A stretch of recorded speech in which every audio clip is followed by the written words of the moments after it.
Assalamualaikum warahmatullahi wabarakatuh. Perkenalkan, nama saya Aulia Salwa Afifa dari Fakultas Agama Islam dengan Prodi Komunikasi dan Penyiaran Islam semester 2 kelas C. Pada kesempatan kali ini saya akan mempresentasikan tugas ulangan akhir semester Ulumul Quran dengan dosen pengampu Dr. Haji Ahmad Alim, LC.MA.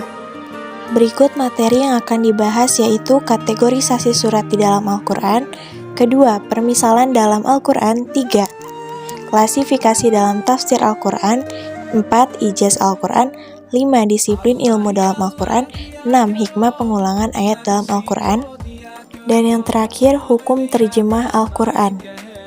Pada materi pertama, saya akan membahas tentang kategorisasi surat dalam Al-Quran. Menurut jumlah ayatnya adalah pembagian atau pengelompokan surat-surat Al-Quran menjadi 4 kelompok, yaitu Al-Sab'ah, Al-Mi'un, Al-Mufassal. Istilah-istilah ini berasal dari suatu hadis yang diriwayatkan oleh Imam Ahmad dalam Musnadnya dengan sanad hasan dari Wasilah bin Al-Asqa. Sebagaimana berbunyi, sesungguhnya Nabi Muhammad SAW bersabda, "Aku diberi Al-Sab'al Tiwal sebagai Taurat dan Al-Mi'un sebagai pengganti Zabur dan Al-Masani sebagai pengganti kitabnya Injil. Dan aku beri karunia lebih berupa Al-Mufassal." Yang pertama ada Al-Sab'ah Al-Tiwal. Al-Sab'ah Al-Tiwal berarti 7 yang panjang. Al-Sab'ah Al-Tiwal adalah 7 surat panjang setelah surat Al-Fatihah. Disebut demikian karena surat-surat tersebut sangat panjang jika dibandingkan dengan surat lainnya. Jumlahnya ada 7, itu 7 surat, yaitu Al-Baqarah, Al-Imran, An-Nisa, Al-Maidah, Al-An'am, Al-A'raf, dan yang terakhir ada Al-Anfal. Yang kedua ada Al-Mi'un. Al-Mi'un berasal dari kata mi'ah yang artinya 100. Al-Mi'un adalah sekelompok surat Al-Quran yang jumlah ayatnya mencapai 100 ayat atau lebih. Urutannya dalam Al-Quran berada setelah surat-surat Al-Sab'al Tiwal seperti surat Yunus, Yusuf, An-Nahl, Al-Isra, Al-Kahfi, dan seterusnya. Yang ketiga ada Al-Matsani. Nah, kata Al-Matsani ini berasal dari kata thana yang artinya mengulang. Menurut keterangan Ibnu Abbas radhiyallahu an dan Sa'id bin Jubair, disebut demikian karena Allah banyak mengulang tentang kewajiban-kewajiban atau yang biasa disebut dengan al-faraid. Hukum-hukum syariat, kisah-kisah ataupun yang biasa disebut dengan al-qasas dan perumpamaan al-amsal. Berdasarkan urutannya, surat Al-Matsani adalah surat setelah Al-Mi'in, surat Al-Fatihah, Al-Arad, Al-Hijr, Ibrahim, Nur, dan seterusnya. Dan yang terakhir ada Al-Mufassal. Al-Mufassal secara bahasa artinya lengkap, terperinci, jelas, dan terbagi-bagi. Nah, kelompok surat Al-Mufassal dinamakan demikian karena banyaknya basmalah sehingga terbagi menjadi banyak surah. Alasan lainnya adalah karena surat-surat dalam kelompok ini sedikit yang nas, seperti yang sudah dibahas sebelumnya, yang juga menjadikan surat-surat Al-Mufassal dinamakan Al-Muhkam. Yang termasuk kelompok surat Al-Mufassal adalah mulai dari surat Qaf sampai akhir Al-Quran. Jumlahnya mencapai 65 surat. Kelompok ini terbagi lagi nih menjadi 3 bagian, yaitu Tiwal Al-Mufassal, Awsat Al-Mufassal, dan Kisar Al-Mufassal. Materi kedua adalah permisalan dalam Al-Quran. Permisalan dalam Al-Quran itu mengungkapkan suatu makna dalam bentuk yang konkret. Permisalan dalam Al-Quran juga dibagi menjadi 2, yaitu zahirah wa kaminah, tekstual dan konstekstual. Tekstual itu apa sih? Saat membacanya sudah terlihat bahwa ayat atau teks itu mengandung permisalan. Sedangkan konstekstual adalah tidak langsung disebut permisalannya, tapi di dalamnya juga mengandung permisalan kayak gitu. Ada makna tersendiri di dalamnya. Kemudian contoh kalimat tauhid diumpamakan dengan pohon yang baik nih. Allah Subhanahu wa taala juga mengumpamakan kalimat tauhid dengan pohon yang baik yang senantiasa berbuah setiap waktu. Seperti yang terdapat dalam surat Ibrahim ayat 24-25 yang artinya, tidakkah kamu memperhatikan bagaimana Allah telah membuat perumpamaan kalimat yang baik? Seperti pohon yang baik, akarnya teguh, dan cabangnya menjulang ke langit. Pohon itu memberikan buahnya pada setiap musim dengan seizin Tuhannya. Allah membuat perumpamaan-perumpamaan itu untuk manusia supaya mereka selalu ingat. Nah, begitu juga pohon tauhid yang tertanam di dalam hati seseorang. Dia juga akan senantiasa mendatangkan buah ataupun manfaat di antara buah tauhid, yaitu niat yang baik, akhlak mulia, serta amal yang sholih.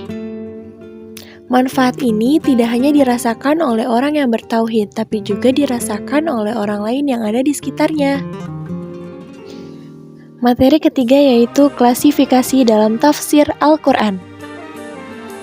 Tujuan dan fungsi tafsir. 1.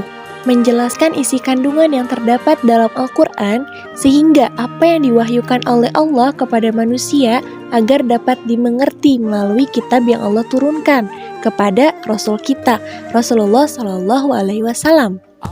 Kedua, menjelaskan makna-makna kandungan yang terdapat di dalam Al-Quran. Kemudian yang ketiga, menyingkap hukum-hukum yang ada di dalam Al-Quran sehingga bisa menjadi pedoman hidup bagi manusia. Nah, klasifikasinya ini ada 4. Yang pertama, tafsir yang diketahui melalui tulisan Arab atau bahasa Arab. Sesungguhnya kami menurunkan sebagaimana Al-Quran berbahasa Arab agar kamu mengerti. Kedua, tafsir yang tidak ada uzur seorang pun untuk tidak mengetahuinya. Tafsirnya itu yang jelas dan semua orang bisa langsung paham, seperti tentang halal, haram, salat, zakat, dan seterusnya. Ketiga, ada tafsir yang diketahui oleh ulama yang faham, karena diperlukannya ijtihad dan istinbat. Dan yang terakhir, ada tafsir yang hanya diketahui oleh Allah Subhanahu wa taala yang tidak seorang pun tahu apa tafsirannya. Materi keempat yaitu I'jaz Al-Quran. Apa sih I'jaz Al-Quran itu? Secara etimologi, kata ijaz adalah isim masdar dari kata ajaza yu'jizu i'jazan, yang mempunyai arti ketidakberdayaan dan ketidakmampuan. Tapi, secara terminologi, I'jazul Quran menampakkan kebenaran kerasulan Nabi Muhammad SAW dalam ketidakmampuan orang Arab untuk menandingi mukjizat Nabi yang abadi, yaitu Al-Quran. I'jazul Quran merupakan kekuatan, keunggulan, dan keistimewaan yang dimiliki Al-Quran yang menetapkan kelemahan manusia, baik secara terpisah maupun berkelompok-kelompok, untuk bisa mendatangkannya, minimal untuk menyamainya. Kemujizatan itu juga sepaket dengan risalah sebagai bukti kenabian dan kerasulan sebagaimana sabda Rasulullah SAW. Tidak lapar para nabi kecuali setelah diberi mukjizat, semisalnya supaya manusia percaya dan beriman dengan apa yang dibawa oleh para nabi dan rasul. Ini juga termasuk dalam pembuktiannya untuk para nabi dan rasul, agar masyarakat mudah mendapatkan hidayah.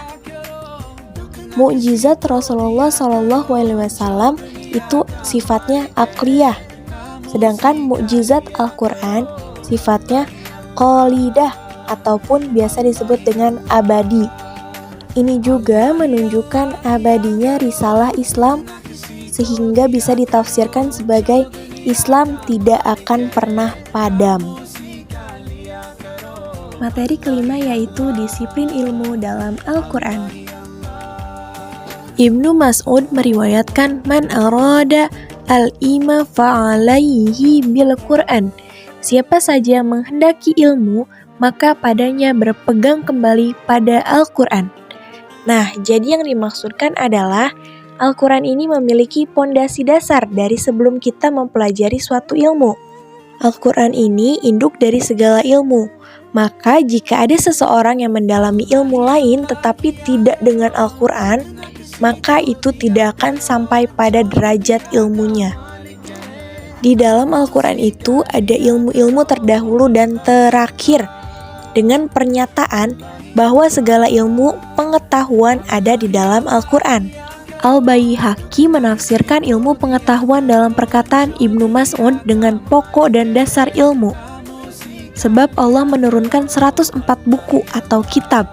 Ia menitipkan ilmu-ilmu yang terkandung dalam 104 buku atau kitab itu kepada 4 buku kitab. Sebagian ada di Taurat, sebagian di Injil, sebagiannya di kitab Zabur, dan yang terakhir ada di Al-Furqan atau Al-Quran. Ilmu yang ada di dalam 3 kitab pertama di atas dititipkan Allah pada Al-Furqan, pada Al-Quran.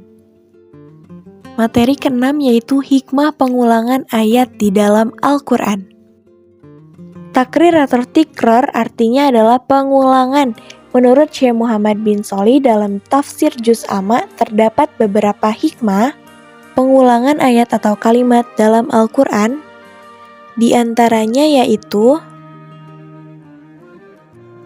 penjelasan mengenai urgensi masalah agar pesan yang disampaikan lebih meresap ke dalam hati manusia. Yang ketiga, menunjukkan kebenaran bahwa Al-Quran merupakan wahyu yang berasal dari Allah Subhanahu wa Ta'ala. Penjelasan mengenai urgensi masalah. Nah, pengulangan yang terjadi pada teks ini menunjukkan bahwa masalah tersebut sangatlah penting, sebagaimana halnya pengulangan surat dalam Ar-Rahman.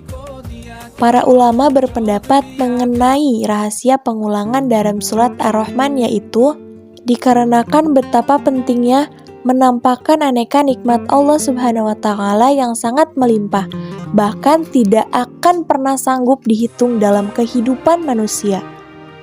2. Agar pesan yang disampaikan lebih meresap ke dalam hati manusia. Pengulangan dalam Al-Quran, baik itu secara redaksi atau masalah tujuan, agar manusia lebih mampu meresapi kandungan maknanya, seperti dalam surat Al-Fatihah pada ayat pertama berbunyi Bismillahirrahmanirrahim, yang artinya dengan menyebut nama Allah yang Maha Pengasih, Maha Penyayang. Lalu pada ayat ketiganya juga terdapat pengulangan lafaz yang sama dengan ayat pertama yaitu Ar-Rahmanir-Rahim, yang artinya Maha Pengasih, Maha Penyayang. Pengulangan ayat di atas hanya terjadi pada redaksinya saja, namun tidak terjadi pengulangan pada hakikat maknanya, sehingga pengulangan di atas bertujuan agar manusia lebih dapat meresapi mengenai betapa besarnya kasih sayang Allah kepada manusia. 3. Menunjukkan kebenaran bahwa Al-Quran merupakan wahyu yang berasal dari Allah. Terdapat beberapa hal yang diulang dalam Al-Quran, khususnya yang berkaitan dengan kisah pengulangan dalam satu kisah menggunakan redaksi yang berbeda dan tidak ada kontroversi di dalamnya.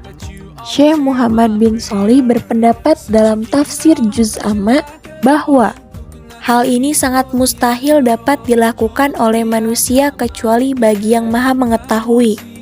Kalimat itu kalau diulang-ulang atau sering didengar terus akan dapat mudah teringat dan membekas. Itu adalah tujuan dari takrir atau tikrar ini. Dari sana kita dapat mendapat banyak pelajaran. Materi ketujuh yaitu hukum terjemah Al-Quran.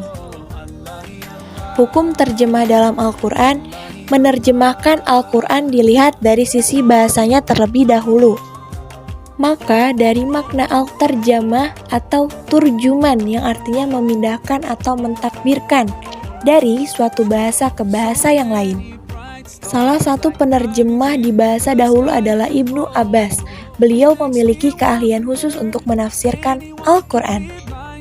Di dalam hadis Bukhari ada satu bab khusus dengan judul At-takallamu bi ghairi Arabiyah atau pembicaraan dengan non-bahasa Arab. Karena Allah Subhanahu wa taala menciptakan manusia dengan ikhtilaf al-sina yang artinya perbedaan-perbedaan lisan atau perbedaan-perbedaan bahasa. Seperti dalam surat Ar-Rum ayat 2 yang berbunyi Gulibatir Rum, yang artinya bangsa Romawi telah dikalahkan.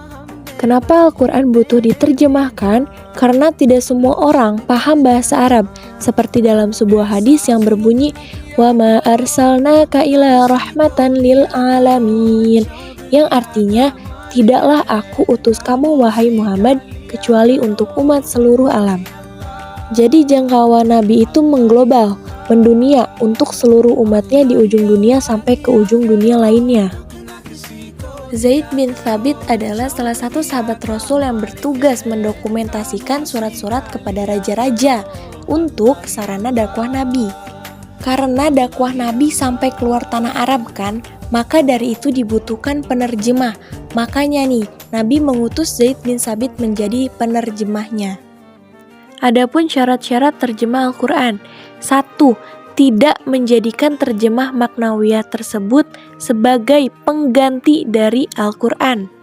Kedua, orang yang menerjemahkan harus benar-benar menguasai kedua bahasa tersebut, yaitu bahasa asli dan bahasa terjemahnya, baik penyangkut lafaz, arti, pola kalimat, dan kesesuaian makna dalam kalimat.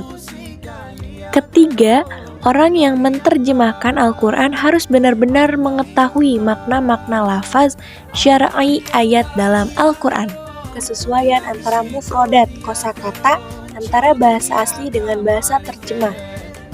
Harus ada kesesuaian perangkat-perangkat makna antara bahasa asli dengan bahasa terjemahnya. Sekian presentasi yang saya sampaikan, kurang lebihnya mohon maaf. Wabillahi taufiq wal hidayah. Wassalamualaikum warahmatullahi wabarakatuh.